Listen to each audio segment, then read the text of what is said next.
Tak, nyní si probereme, jak udělat rámeček na oblečení. Pravým tlačítkem kliknu na ikonku obrázku, vyberu možnost otevřít v programu a dám malování. Počkám, až mi celý obrázek najde. Mohu si ho zmenšit, aby se mi s ním dobře pracovalo. Ale nemusím. Sjedu o pár řádků níž a roztáhnu obrázek, aby měl na každé stránce stejně. Pokud mi chybí, můžu si roztáhnout. Tak, já to teda zmenším a můžu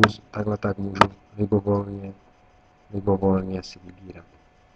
Nyní zmáčknu možnost Ctrl A, čímž se mi označí celý obrázek.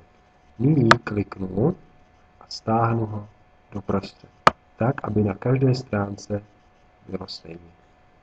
Nyní kliknu na možnost Vyplnit barvu a vyberu si vhodnou barvu, kterou chci. Chci žlutou a proto zde kliknu žlutou.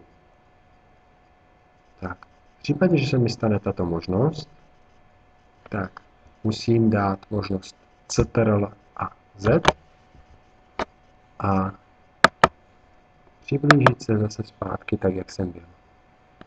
Musím vzít přímku té barvy, kterou hodlám vyplnit, a rámeček udělat takto ručně.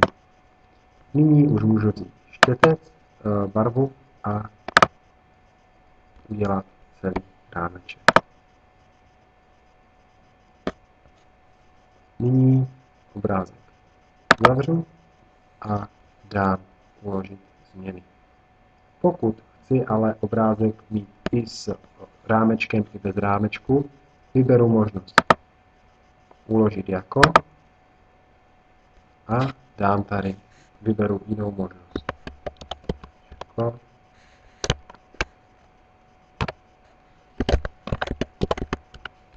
A dám možnost uložit. A teď můžu celý malování zavřít.